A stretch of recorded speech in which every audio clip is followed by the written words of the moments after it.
Ed eccoci rientrati in diretta con gli ospiti che mi hanno raggiunto. Abbiamo con noi Eddie Morandini, buongiorno, ben trovato. Buongiorno. E Cristian Sergo, buongiorno a tutti.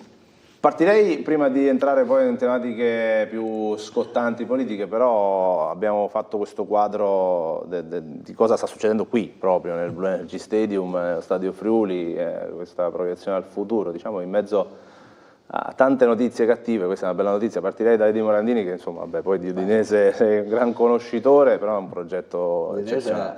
Ha sempre dimostrato negli anni di saper essere innovativa, di saper essere all'avanguardia, di saper fare dei progetti importanti, no? Io, sapete, sono tifoso, ma sono anche appassionato di sport e di calcio in particolare, seguo e da tantissimi anni si parla, ma ogni giorno se apriamo i giornali nazionali sportivi, tutte le società parlano di stadi, di ristrutturazione stadi, ma chi ha fatto ristrutturazione stadi sono state veramente, le società veramente si contano sul dito di una mano, e fra queste c'è l'Udinese, che ormai noi diamo per scontato questa ristrutturazione, che in moltissime altre città, anche più importanti e più grandi della nostra, sono impensabili. Bene anche questa operazione, bene che il prossimo agosto ci sarà un evento molto importante che darà visibilità a Udine, Friuli Venezia Giulia, in tutta Europa, e insomma la cosa bella è che queste iniziative non ci meravigliano più, perché sono all'ordine del giorno, e quindi vuol dire che la società, oltre dal punto di vista sportivo, anche dal punto di vista appunto delle infrastrutture e della sostenibilità, sta lavorando molto bene. Sergo, un periodo in cui c'è grande polemica, no? Agrivoltaico, terreni, l'Udinese fa 1.100.000 kilowatt l'anno, tra l'altro di cui 30% anche eccedente, per annodate per il sociale, eccetera. Lo fa in un posto giusto. Ecco. No, certo, lo fa dove dovrebbe farlo. Ovviamente non c'entra l'Udinese, qui è colpa di chi ha costruito lo stadio senza il fotovoltaico 10 anni fa, perché dovevamo già pensarci quella volta, quindi ben venga ovviamente che si sia trovata questa soluzione tecnologica, e devo dire anche dal punto di vista estetico, insomma, dimostra che il fotovoltaico si può fare tranquillamente sui tetti, anche senza deturpare più di tanto certi paesaggi. Se pensiamo che coperture del genere ne abbiamo ancora nei nostri capannoni industriali da poter riempire, veramente in maniera indefinita anche per tutta la nostra regione. Quindi ben venga, siamo contenti ovviamente anche dell'idea della comunità energetica. Purtroppo devo dire, per attivare la comunità energetica l'impianto non poteva superare 1 megawatt, perché questo è un limite proprio della normativa, altrimenti si sarebbe probabilmente potuto coprire ancora di più l'intera tribuna e l'intero stadio.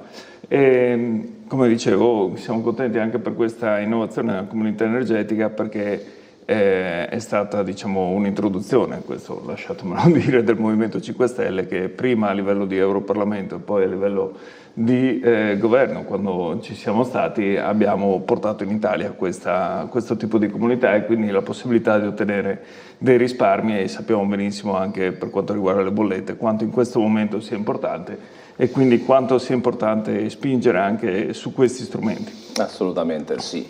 Adesso entriamo negli argomenti più, anche se comunque c'entra qui la politica e l'attualità molto, non è solo una notizia sportiva quella che abbiamo approfondito, e ci mancherebbe, la notizia del giorno, che però presenterei con le parole del presidente regionale Federica, perché prima abbiamo sentito anche quelle che sono state le parole dell'altro presidente di regione Zaia. Sentiamo cosa ha detto Federica sulle preoccupazioni delle imprese, perché oggi alle 22 verranno annunciati i famosi dazi degli USA.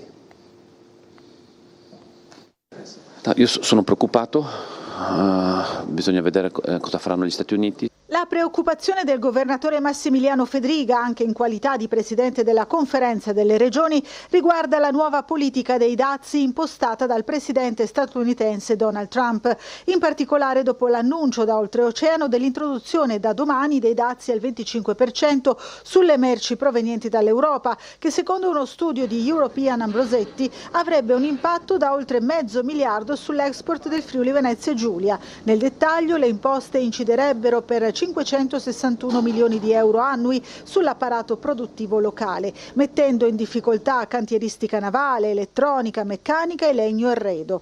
Ripercussioni inoltre sono attese anche per le esportazioni del comparto agroalimentare, che valgono quasi 170 milioni di euro.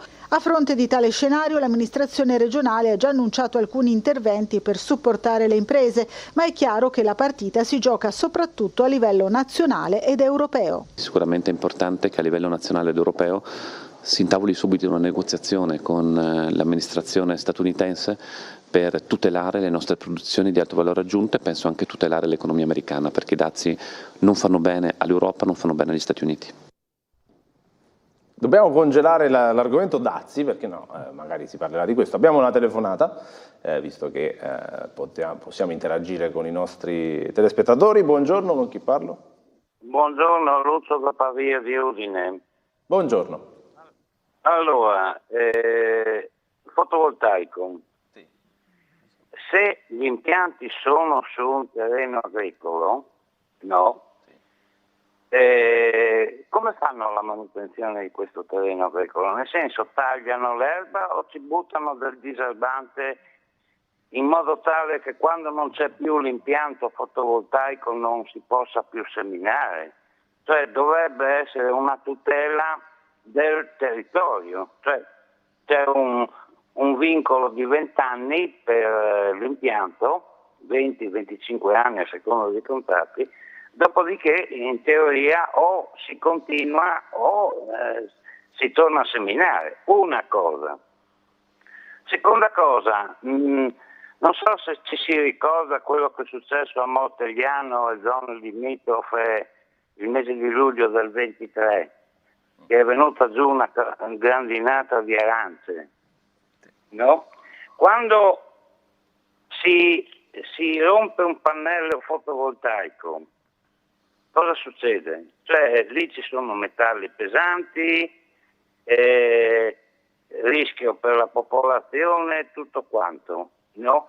Le multinazionali hanno solo un obiettivo: fare profitto. Quindi hanno tutto l'interesse a buttare il diserbante e a non dire che sono stati inquinati i terreni a seguito della grandinata. La saluto, Chiaro. buongiorno. Grazie. Ma sì, anche perché questo, diciamo, è uno dei nostri cavalli di battaglia, proprio per quello che dicevamo prima, no? Cioè si dovrebbe evitare questo tipo di installazioni su terreno agricolo, soprattutto con gli impianti a terra che non permettono in nessun modo poi la coltivazione di quei terreni, se non lasciare i prati diciamo crescere in maniera autonoma all'ombra, cosa abbastanza complessa per natura.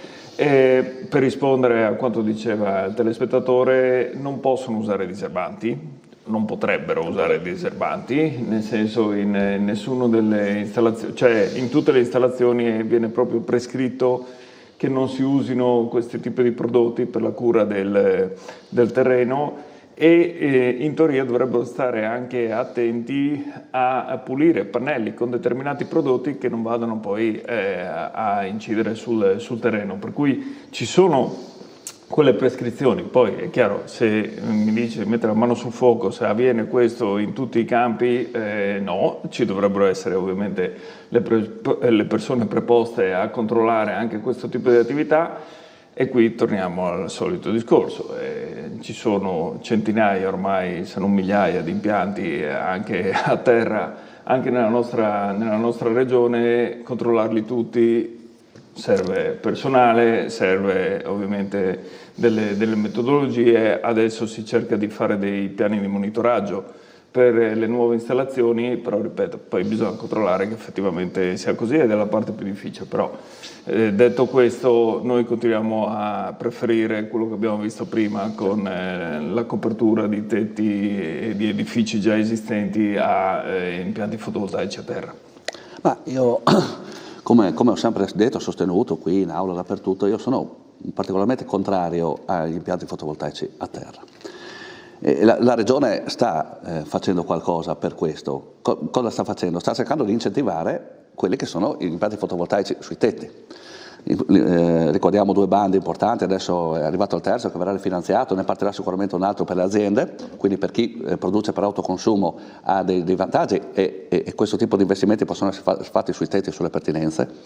Ricordiamo l'importante investimento fatto per il fotovoltaico fatto sulle case, no? Il famoso, che è vero che sono piccolissimi impianti, micro impianti, che però messi tutti assieme, adesso io non ho fatto i conti, ma probabilmente qualche impianto fotovoltaico grande lo raggiungono.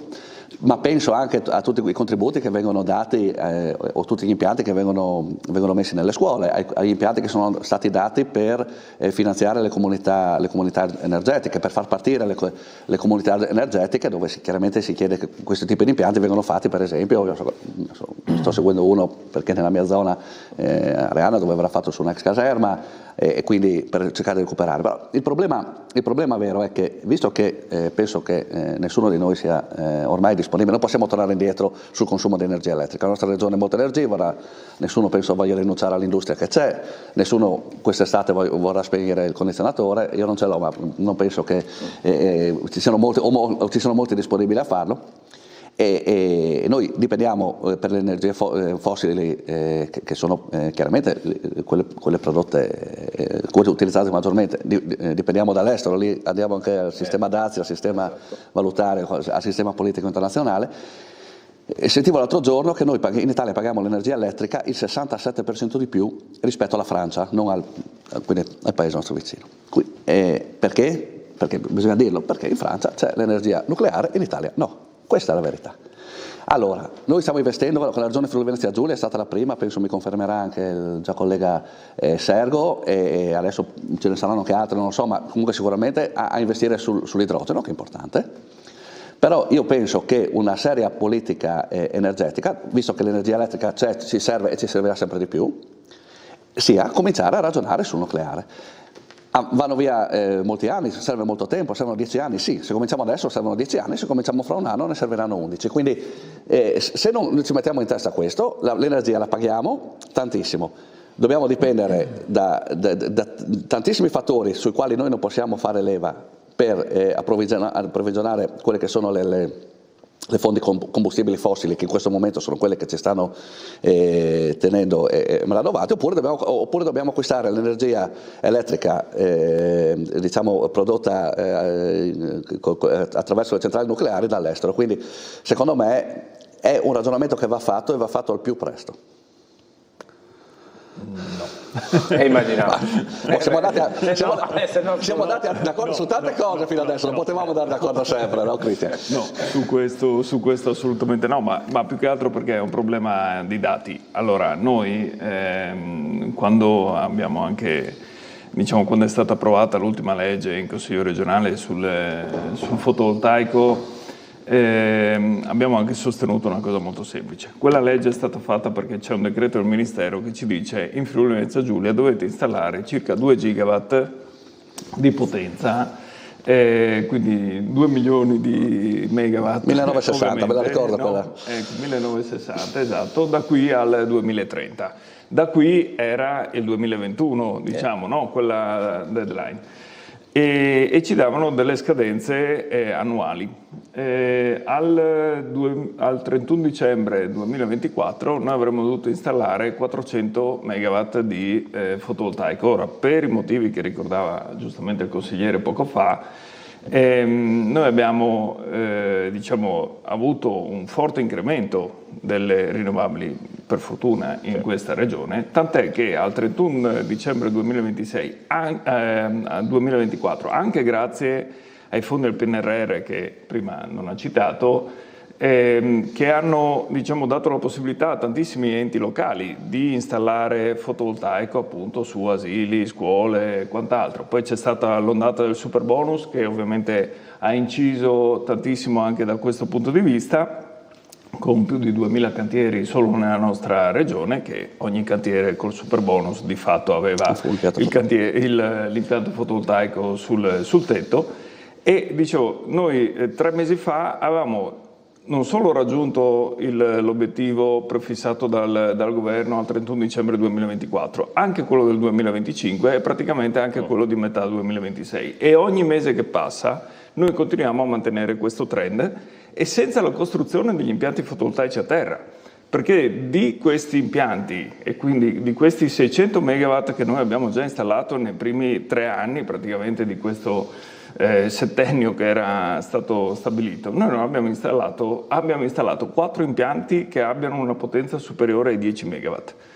Ne abbiamo autorizzati in questa regione circa una 60 che sono ancora più grandi, che se venissero installati tutti, cosa che dovremmo chiederci come mai ancora non vengono installati, ma se venissero installati tutti noi avremmo già raggiunto gli obiettivi del 2030 e saremmo pronti quasi a raggiungere anche quelli del 2050. Quegli obiettivi lì sono stati dati proprio per la produzione di energia, ovviamente da fonte rinnovabile, e per arrivare alla decarbonizzazione.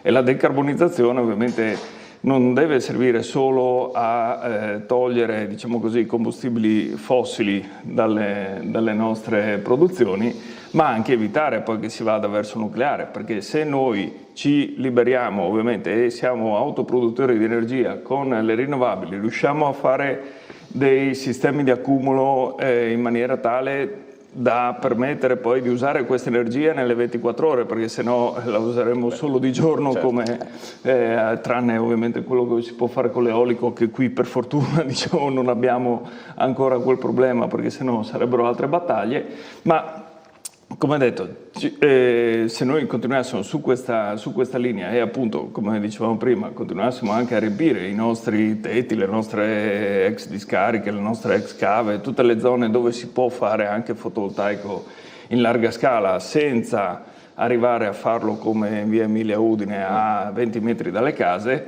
e quindi questa è l'unica cosa che si chiede e su cui si dovrebbe puntare. Non è che se noi blocchiamo il fotovoltaico a terra o l'agrivoltaico o altre situazioni, diciamo, la risposta deve essere per forza allora puntiamo sul nucleare, perché quella è la finta risposta, è la risposta di chi ovviamente vuole seguire quel tipo di lobby su un pensiero e su un investimento di cui al momento nessuno ha una qualche certezza ovviamente di funzione da qui a 60 anni, a meno che non si usino le tecnologie che abbiamo conosciuto in passato, su cui il popolo italiano si è già espresso con 2 referendum dicendo no, non vogliamo l'energia, quel tipo di energia nucleare, perché l'altra non sappiamo se l'avremo mai, ma quella vecchia che dà le stesse problematiche di scorie nucleari. Noi non sappiamo ancora adesso dove mettere le scorie nucleari delle centrali che abbiamo chiuso 20, 30, 40 anni fa. Se vogliamo continuare in quella direzione, continuiamo, è ovvio. Nessuno dice che ci costeranno meno le bollette, perché per realizzare quelle produzioni ovviamente spenderemo tantissimi soldi che prima o poi qualcuno dovrà ripagare, e quindi è ovvio che altre popolazioni hanno preso altre decisioni in passato rispetto alla nostra. Il problema è che noi abbiamo detto no al nucleare e ci siamo fermati sulle rinnovabili. Se noi avessimo continuato faremmo adesso come la Germania. La Germania cosa ha fatto? Chiuso il nucleare, ha ovviamente incentivato le fonti rinnovabili. Germania, Francia. Io non voglio dire che bisogna fermarsi nella produzione di energia rinnovabile, no? No. Però ne abbiamo parlato prima, se in questo momento abbiamo con tutti gli impianti che sono già stati realizzati, che ne vediamo tanti, siamo a più o meno 1/3, vuol dire che dobbiamo farne ancora il doppio di quelle che ci sono. Mancano quelli a terra già quelle autorizzati. che sono autorizzati. Lì c'è, io lo dico per fortuna, c'è un problema in questo momento, molti sono fermi, probabilmente molti non si realizzeranno, questo mi dicevano dei tecnici quando sono stati in audizione in quarta commissione, che molti di questi impianti non partiranno mai perché noi abbiamo anche un grosso problema di struttura di rete che non riesce a reggere. E se fa l'energia nucleare lo ce so, l'è lo però, stesso. Comunque questo non vuol dire in questo momento stanno tenendo fermi certi tipi di impianti. Speriamo insomma che poi quello che nasce siano impianti, come dico, e lì almeno su qualcosa siamo d'accordo, non a terra, sui tetti o sugli stadi, ma piuttosto che su tutte le strutture. Fra l'altro in questi giorni è uscito anche un bando, questo, che è stato proposto dal nostro gruppo consigliare, questo anche per aiutare, anche per esempio per le associazioni tipo Croce Rossa nelle loro strutture, adesso avranno, perché non avevano vari tipi di accesso a questo tipo di contributo, adesso uscirà in questi giorni, insomma, un bando, e questo per tornare al discorso di prima, che si cerca di spingere questo. Allora, il dato di fatto è che è chiaro, il referendum quando è stato fatto adesso non la data non so se ero nato, o comunque sicuramente non avevo l'età per votare, però insomma c'è stato il dato di fatto è uno in questo momento, no? L'ho detto prima, 67, se non sarà 67 sarà 65, ma la differenza di costo è enorme, e di costo anche di competitività, perché è vero che c'è un grosso problema delle bollette delle famiglie che hanno difficoltà ad arrivare a fine mese, però c'è un grossissimo problema di competitività delle nostre imprese. Un altro dato che mi era stato dato è, scusate il termine, è noi che sappiamo benissimo che contiamo sempre il 2%, no, come popolazione rispetto all'Italia, no, come popolazione. Noi abbiamo sempre fatto i conti, in Friuli Venezia Giulia 2%. Di consumo di energia elettrica noi consumiamo a livello nazionale l'8%, cioè 4 volte tanto rispetto a tutte quelle che sono le nostre medie. Ma perché? Perché abbiamo un'industria molto energivora, e che però un'industria che ha bisogno di questa energia e ha bisogno anche di averla a prezzi ragionevoli per mantenere la competitività con l'estero, perché se no se si chiude è vero, si consuma meno energia, però poi dobbiamo trovare qualcosa da fare a chi stava lavorando lì. Quindi io non sto dicendo che bisogna bloccare lo sviluppo delle rinnovabili, bloccare tutto, però fare un serio ragionamento e cominciare a fare qualcosa di concreto a partire. Mi pare che adesso il governo qualcosa sta facendo, lo trovo giustissimo, come trovo giusto, ma questo penso sia stato, mi pare, insomma, non ho visto grosse critiche, gli investimenti che sono stati fatti e che vengono fatti nella ricerca e nello sviluppo dell'idrogeno, perché insomma dobbiamo percorrere tutte le strade possibili, perché come ho detto prima, andremo verso un maggior consumo di energia, non un minor consumo di energia. La verità è questa. Poi, secondo me, se anche, adesso io non so, perché giustamente è stato un referendum, però un tipo di anche centrali nucleari come sono in questo momento gestite, e come vengono gestite in tutto modo in questo momento, chiaramente non sono più le centrali degli anni passati, io non lo vedrei in maniera negativa. Poi è vero, c'è stato un referendum, però insomma penso ci siano anche gli strumenti per poter superare questo, perché ritengo che sia una partita molto importante per la competitività delle nostre imprese, quindi per poter permettere di reggere il sistema sociale che abbiamo in questo momento. Adesso dobbiamo per forza di cose andare in pubblicità, poi vediamo da cosa ripartire. Pubblicità, siamo andati un po' lunghi, ma ci stava, il discorso era frizzante. Pubblicità.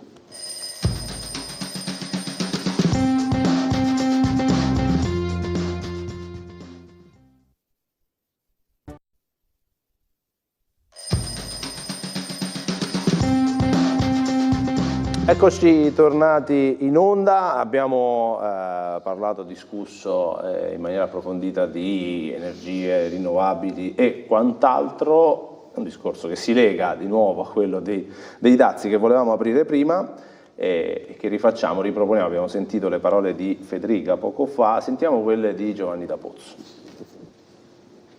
Ma innanzitutto aspettiamo, perché è da un mese, da quando si è insediato Trump, che si parla dei dazi, però finché non vediamo come, dove, quando e con che numeri, mi sembra che ci facciamo la testa. Detto questo, chiaramente i dazi non fanno bene, ma i dazi sono sempre esistiti, non dimentichiamocelo, sotto varie forme, dazi diretti o delle imposte indirette. E ci auguriamo che l'impatto che verrà definito sui prodotti possa essere marginale, ma è importante il ruolo che avrà l'Europa nel trattare, perché è una trattativa, stiamo parlando di commercio mondiale, quindi è una trattativa dove ci auguriamo che l'Europa abbia quel ruolo che finora magari non ha avuto. E questo è.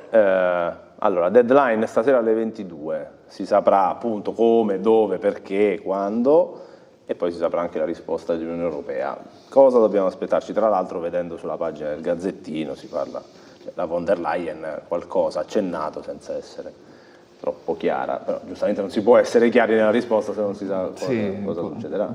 Qual è la domanda? Vedremo sicuramente, diciamo anche finalmente, perché poi se ne parla ormai da tanto tempo e si farà chiarezza su quella che è la situazione. È ovvio che personalmente credo che anche gli Stati Uniti possono utilizzare questa leva, ma ovviamente devono stare attenti poi a tutte le conseguenze, quindi questa attesa probabilmente è dovuta anche a delle resistenze interne che ha il governatore Trump, perché poi ci sono, diciamo, o avranno anche loro delle difficoltà poi a reperire determinati prodotti e determinate materie anche che sono costretti anche loro ovviamente a importare, oppure perché hanno un mercato interno che guarda anche ai nostri mercati, se no noi non saremmo preoccupati ovviamente da questo tipo di iniziative, perché vuol dire che nessuno esporterebbe negli Stati Uniti, invece così non è. Per cui si dice che da domani si partirà con le auto, vedremo se, visto che abbiamo un po' di auto di lusso da vendere anche in America, perché di fatto le vendiamo quasi tutte lì, cosa succederà già da questo settore, però poi i settori strategici ovviamente sono altri, c'è preoccupazione sicuramente anche per l'agroalimentare, questo sì. Però come detto attendiamo e poi ovviamente faremo tutte le valutazioni del caso nella speranza che, cosa che sinceramente come sempre in queste occasioni diciamo viene un po' a mancare, perché è vero l'annuncio della von der Leyen, però insomma, l'Europa ovviamente deve farsi sentire e dovrebbe farsi sentire in questo scenario come anche in altri internazionali. Morandini? Ah sì, anch'io, chiaramente la preoccupazione c'è, si sente anche a livello di imprese del Friuli Venezia Giulia, no? Perché comunque per il Friuli Venezia Giulia l'America è il primo mercato di esportazione. Mi dicono amici che diciamo così, lavorano nel mondo del vino, che ci sono i container fermi a Livorno che non partono perché chiaramente gli importatori non sanno quanto saranno i dazi, quindi non sanno se importare o meno, insomma c'è sicuramente un problema, però anch'io penso che insomma, forse sarà un auspicio, ma anch'io sono curioso appunto di vedere quali saranno gli annunci che verranno fatti e l'auspicio appunto, ma anche la sensazione che siano forse minori rispetto a quelle che sono state le promesse da campagna elettorale o le minacce, chiamiamolo, di questo momento. È chiaro che la risposta non può essere stata data a livello regionale, secondo me nemmeno a livello nazionale, ma deve essere l'Europa che deve avere la forza di fare quello che finora non ha fatto, quindi ed è questo un po' che mi preoccupa, perché finora non è stato fatto, però insomma questo è un momento fondamentale, un momento dove l'Europa deve farsi vedere unita e deve cercare di salvaguardare gli interessi degli europei. Quindi finora l'Europa è stata percepita, e secondo me ha anche fatto solo regolamentazioni, è stata la maestra cattiva che ha solo fatto regolamentazioni, ha cercato di spingere anche su certe linee anche in maniera troppo forte, mettendo in difficoltà anche alcune economie interne. Adesso è il momento che l'Europa faccia quello che deve fare, cioè porti avanti gli interessi delle nazioni e dei popoli europei. E questo dovrà farlo, ecco, c'è bisogno di coesione come non mai. Sia Gazzettino che Messaggero Veneto invece, cambiando di nuovo argomento, scendendo un po' più sul territorio, sono numeri e analisi che purtroppo non sorprendono, che però parlano delle difficoltà del terziario, di tutte le imprese nel reperire giovani. Nel triennio quasi metà dei posti offerti è rimasta vacante. Poi c'è questo dato che sicuramente può destare maggiore preoccupazione: solo il 68% degli studenti e di quelli che sono al momento inattivi vorrebbero lavorare in regione, no? Che sia fuga di cervelli o fuga di forza lavoro, c'è un problema. Ma evidentemente è colpa del reddito di cittadinanza, cioè io l'abolirei il reddito di cittadinanza, perché non si possono leggere queste cose. L'ha già tolto nell'ultimo triennio, va bene, allora non è colpa del reddito di cittadinanza. Di cosa è colpa? No, è colpa di chi ha voluto demonizzare anche quella misura che evidentemente, parlando di cose che non sapeva di cosa stesse parlando, creando due danni. Il primo ovviamente il mancato aiuto a persone che effettivamente potevano avere bisogno e si sono ritrovate di nuovo sotto la famosa soglia di povertà in Italia, e stiamo parlando ormai di centinaia di migliaia di persone, se non di milioni di persone, che grazie a quella misura avevano trovato, diciamo, una fase di assestamento nella loro vita, con la scusa che quella misura non permetteva alle imprese di trovare lavoratori, non permetteva alle imprese di trovare giovani. Hanno dipinto i giovani italiani come fannulloni che vogliono stare sul divano a prendere il reddito di cittadinanza. Cioè, sono le cose che poi, giustamente, noi lo dicevamo all'epoca, ma poi mettetevi nei panni di un giovane che viene dipinto in questo modo, la prima cosa che vuole fare qual è? Che il 68% dei giovani se ne vuole andare dalla nostra regione, ma dal nostro paese. È evidente, perché se non vengono date prospettive chiare e idee di futuro alle nostre giovani generazioni, poi questi sono i risultati. E torniamo a ribadire, oltre al problema del reddito di cittadinanza, c'è il vero problema poi del perché un giovane preferisce andare all'estero a lavorare, la questione dei salari.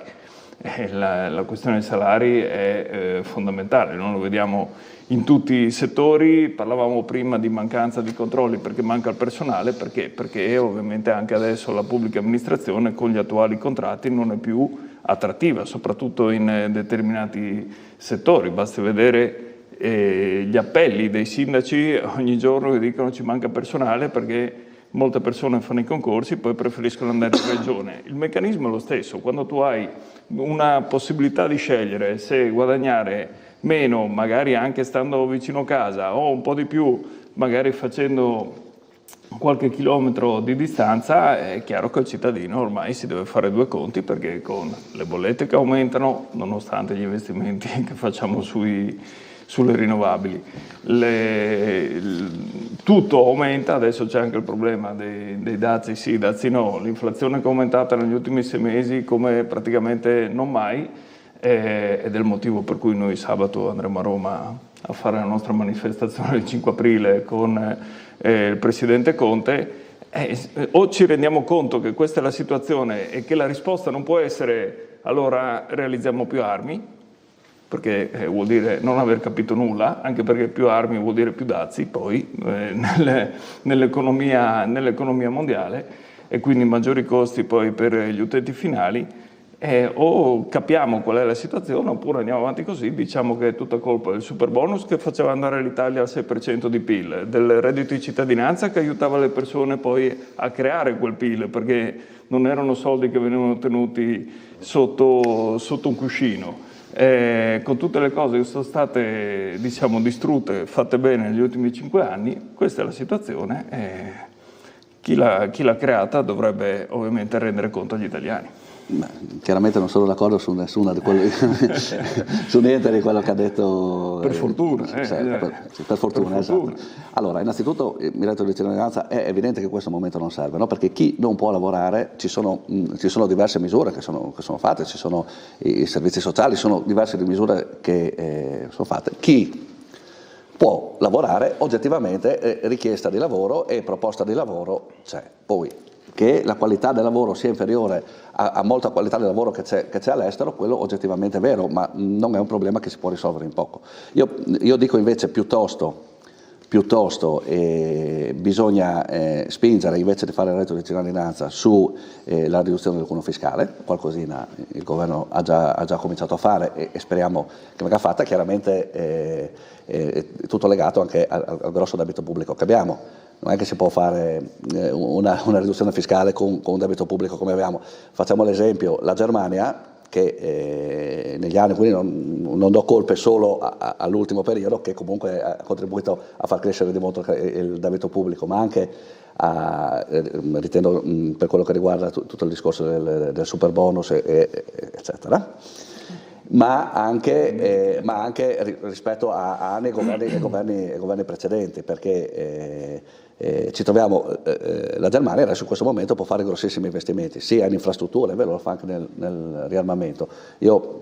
Anch'io sono contrario al piano von der Leyen di un riarmamento così importante, però ritengo che la spesa che una nazione deve fare per il proprio esercito sia fondamentale, perché bisogna stiamo vedendo che gli equilibri stanno cambiando e non abbiamo più l'ombrello dell'America, perché evidentemente in questo momento l'America non è più disponibile a dare l'ombrello, perché prima se c'era qualche problema internazionale lo risolveva, era un problema dell'America, non era un problema dell'Europa, anche se riguardavano. In questo momento è un problema anche nostro. Quindi anch'io sono contrario al piano von der Leyen, quello di 800 miliardi, però che l'investimento in difesa vada fatto è fondamentale per una nazione.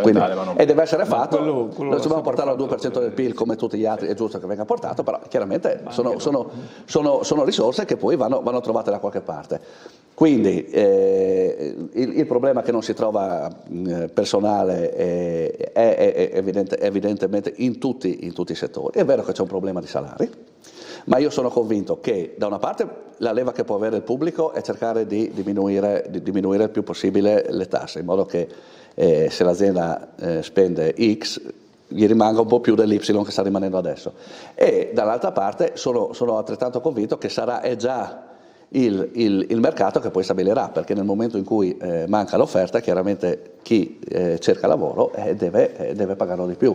È chiaro che poi ci sono degli equilibri all'interno delle aziende che vengono mantenuti, è vero, ci sono molti giovani, ma non è una questione di oggi, è una questione già da un po' di tempo, e lo sarà ancora, che vogliono andare via dalla nostra regione o dalla nostra Italia. Io sono anche altrettanto convinto che ci sono diversi giovani che hanno voglia di lavorare e che vogliono venire qua da noi, sia da altre parti d'Italia che da altre parti del mondo, perché come ho sempre detto, noi abbiamo bisogno anche di immigrazione che viene a lavorare, non sicuramente di immigrazione che viene qua per far business o qualche cooperativa.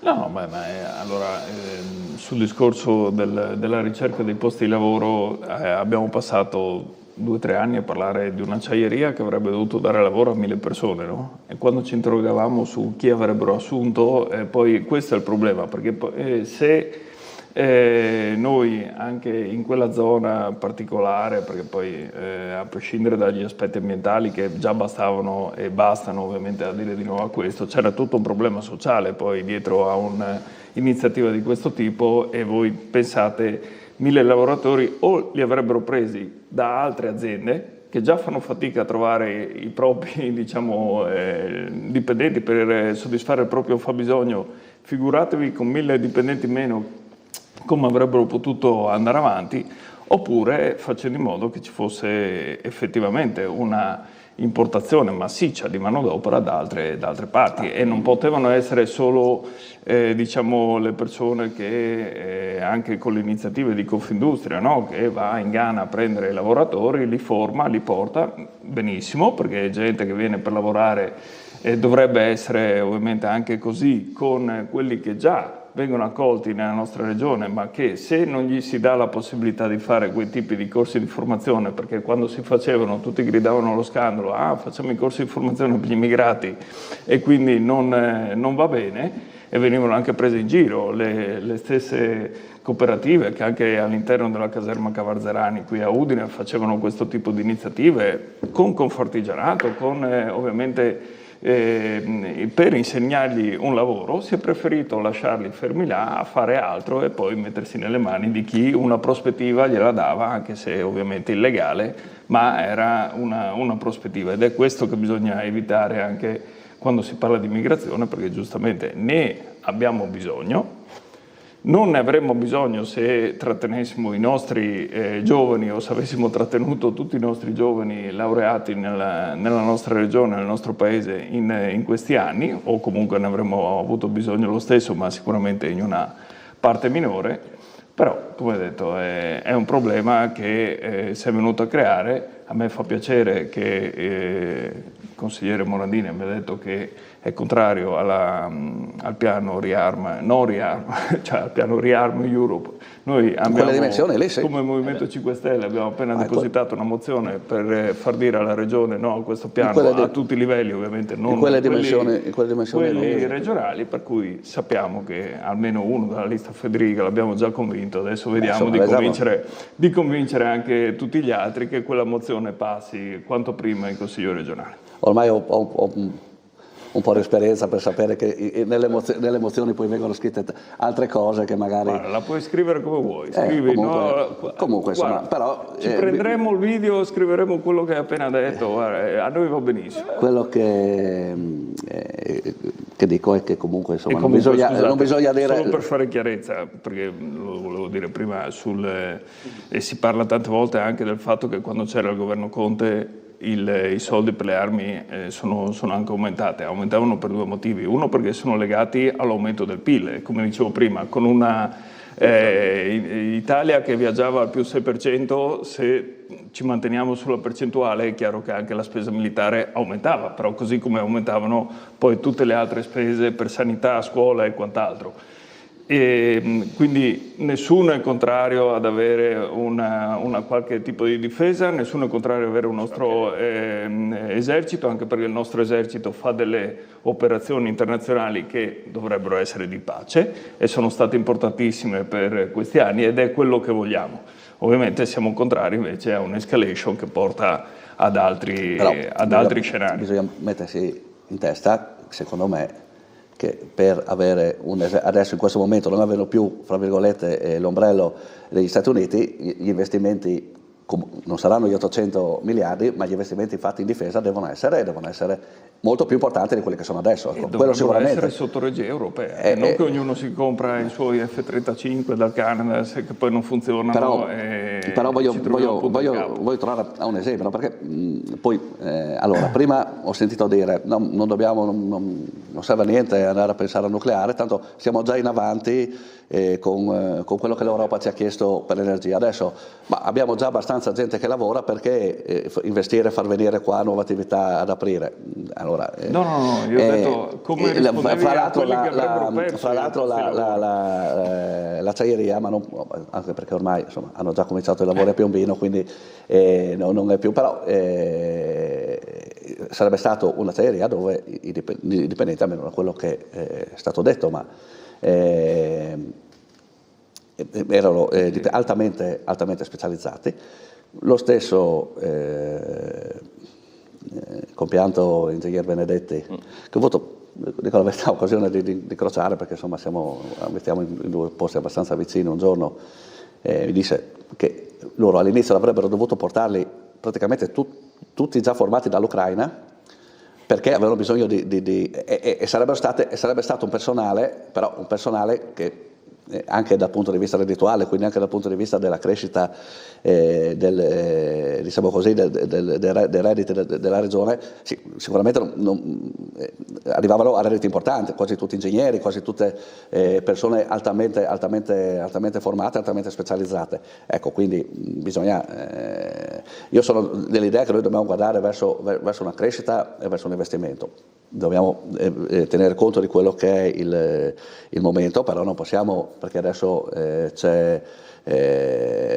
in questo momento il mercato del lavoro sembra saturo, a dire allora ci fermiamo, non facciamo più niente. No, questo sarebbe sbagliatissimo.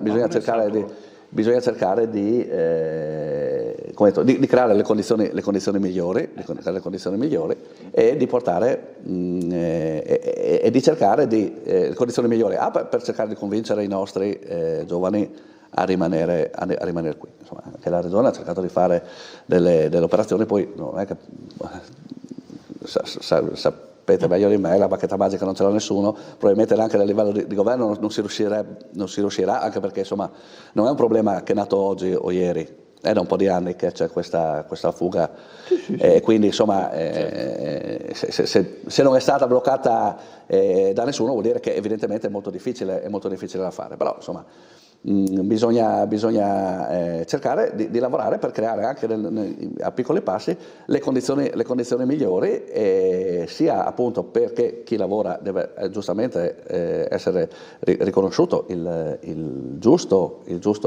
compenso che permetta di poter creare una famiglia, mantenere una famiglia, e poi che ci possa essere uno sviluppo, perché se viene un'azienda o nasce una nuova azienda che crea posti di lavoro o diciamo così opportunità più interessanti, questo non fa altro che aumentare anche quello che è, perché poi l'azienda da cui vanno via gli dirà no, rimani qua, ti aumento lo stipendio o ti do un benefit o ti cerco di venire incontro con una mezza giornata lavorativa di meno, quindi insomma comunque il problema non è la nuova azienda che dà 1000 posti di lavoro, quella fosse stata fatta da un'altra parte si poteva ovviamente discutere rispetto a farla a bordo laguna. Il problema adesso non abbiamo... come avresti coperto quelle 1000 persone? Se portavano 1000 persone ucraine qui a far vivere a San Giorgio, dovevi dirglielo ai tuoi elettori di San Giorgio che si sarebbero trovati un terzo di paese ucraino.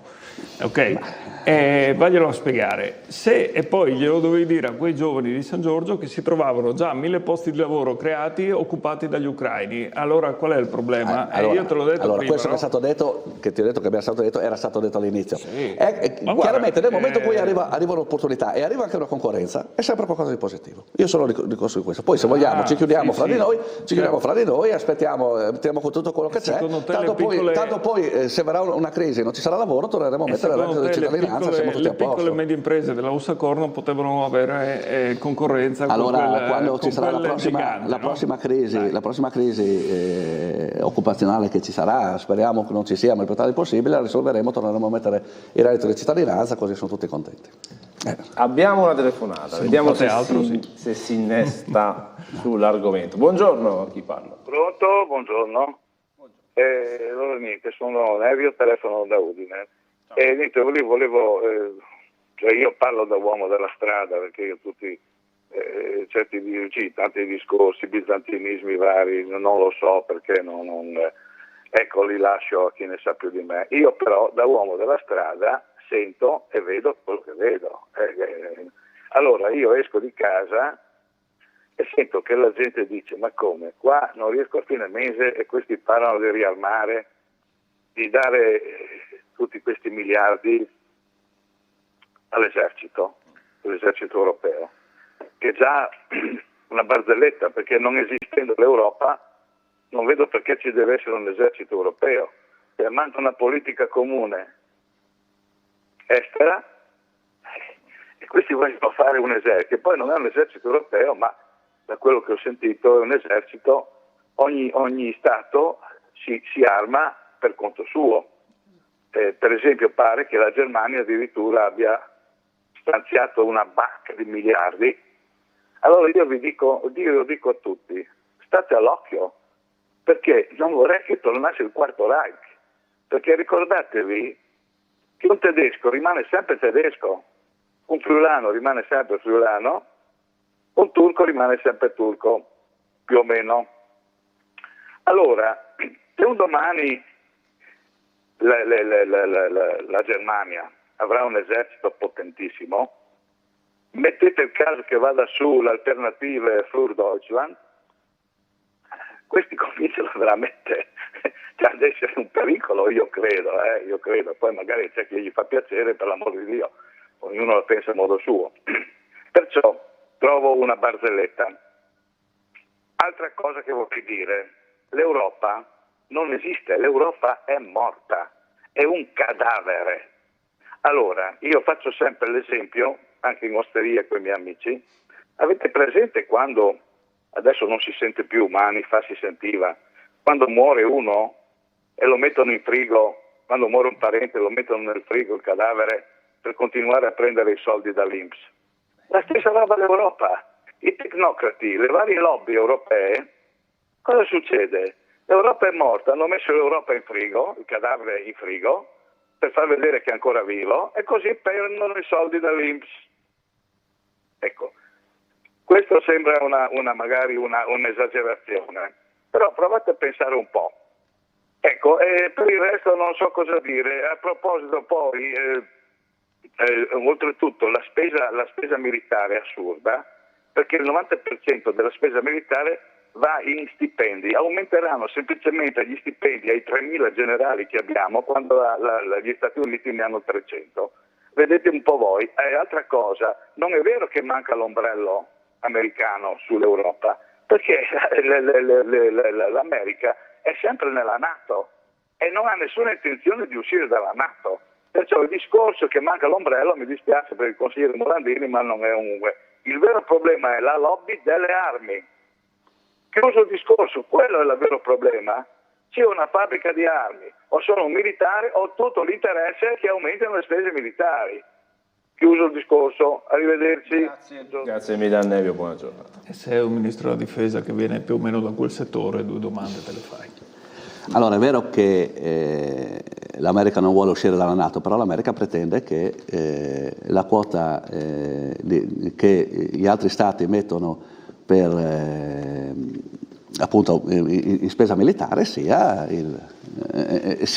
uguale, vengano mantenuti certi tipi di patti che c'erano già, che però prima evidentemente non venivano mantenuti, perché non veniva investito il 2% del PIL in armamenti come adesso doveva essere, se vogliamo rimanere all'interno della NATO. Quindi è quello che intendevo l'ombrello dell'America, non chiaramente, era un ombrello più economico che di presenza. Il problema è che noi, per accontentare in questo gli Stati Uniti, ci ritroviamo anche i dazi, no? Quindi, come si diceva una volta, cornuti e mazziati, e quindi cosa abbiamo trattato con gli Stati Uniti non si sa, e qui ha ragione ovviamente il telespettatore quando dice che l'Europa da questo punto di vista non è molta.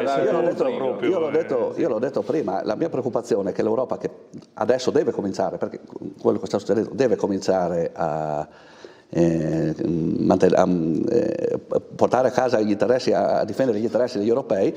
Sono preoccupato perché sono gli stessi sia a livello burocratico, ma in molti casi vediamo anche la von der Leyen stessa a livello politico, che finora non l'hanno fatto. Quindi è preoccupante questo, perché non è detto che lo facciano, poi attendiamo e cerchiamo. La cosa allucinante, ora parlando così tra di noi, ovviamente al tavolo, no? Qualcuno dice, e giustamente, dobbiamo riarmarci perché qual è la preoccupazione? Che Putin invada l'Europa? Allora, non abbiamo il cappello o l'ombrello dell'America? Benissimo. Non abbiamo 800 miliardi di armi? Non ci ha invaso. Cioè, ci invaderà quando avremo 800 miliardi di armi? Oppure sta aspettando di invaderci per farla ancora, se la gioca alla pari perché si vuole divertire? Qual è il punto finale di tutto questo? Allora, a parte il fatto che il problema... È chiaro che le guerre si giocano, le vere guerre, non quelle, diciamo, a tavolino per favorire le lobby delle armi, che sono altra cosa, ma le vere guerre si giocano per motivi economici.